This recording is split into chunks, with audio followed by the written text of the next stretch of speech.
വയനാട് നൂൽപ്പുഴ ചീരാൽ ജനവാസ മേഖലയിൽ പുലി ഇറങ്ങി. ചീരാൽ പെട്രോൾ പമ്പിന് സമീപത്താണ് പുലി എത്തിയത്. പുലിയുടെ ദൃശ്യങ്ങൾ 24 ലഭിച്ചു. സുജിത്ത് അയ്യപ്പത്ത് ചേരുന്നുണ്ട് വിശദാംശങ്ങളുമായി. സുജിത്ത്, സംശയമല്ല, ഉറപ്പിക്കുന്ന ദൃശ്യങ്ങളാണ് പുറത്തു വരുന്നത്. ഈ മേഖലയിൽ നേരത്തെ വന്യമൃഗ സാന്നിധ്യം ഉണ്ടായിരുന്നു. എന്താണ് ഇപ്പോൾ വനം വകുപ്പിന്റെ ഭാഗത്തു നിന്നുണ്ടാകുന്ന നടപടി? ഗൂഗിൾ തീർച്ചയായും അതൊരു വനമേഖലയാണ്, വനമേഖലയോട് ചേർന്ന് കിടക്കുന്ന പ്രദേശങ്ങളാണ്.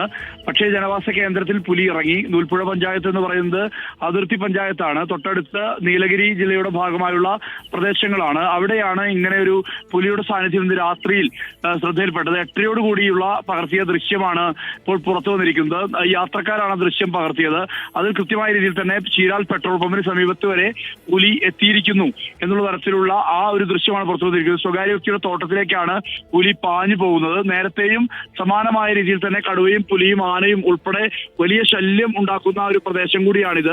പ്രത്യേകിച്ച് ഈ വനമേഖലയോട് ചേർന്ന് കിടക്കുന്ന പ്രദേശമായതിൽ തന്നെ ഇത്തരത്തിൽ നിരവധി വന്യമൃഗങ്ങൾ ഇറങ്ങുന്ന ഒരു പതിവ് കൂടിയുള്ള ഒരു പ്രദേശം കൂടിയാണ്. അവിടെയാണ് ഇങ്ങനെ ഒരു പുലിയുടെ സാന്നിധ്യം ശ്രദ്ധയിൽപ്പെട്ടത്. തുടർന്ന് വനംവകുപ്പ് ഉദ്യോഗസ്ഥരെയും ഒപ്പം തന്നെ പോലീസിനെയും വിവരം അറിയിച്ചു. അവരുടെ ഭാഗത്തു നിന്ന് തെരച്ചിലടക്കമുള്ള കാര്യങ്ങൾ മുന്നോട്ട് പോകുന്നുമുണ്ട്. ഗോകുൽ. ശരി, സുജിത്ത് അയ്യപ്പത്താണ് വിശദാംശങ്ങൾ നൽകിയത്. വയനാട് നൂൽപ്പുഴ പഞ്ചായത്തിലെ ചീരാൽ മേഖലയിലാണ് ഇത്തരത്തിൽ പുലിയെ കണ്ടത്. ഏതായാലും ജനവാസ മേഖലയോട് ചേർന്ന പ്രദേശത്താണ് പുലി എത്തിയിരിക്കുന്നത്. അതിർത്തി പ്രദേശം കൂടിയാണ്, അതിർത്തി ഗ്രാമം കൂടിയാണ് ഈ നൂൽപ്പുഴ എന്ന് പറയുന്നത്. ഏതായാലും ആശങ്കയാകുന്നുണ്ട്. വനംവകുപ്പിന്റെ ഇടപെടലാണ് നാട്ടുകാർ ആവശ്യപ്പെടുന്നത്.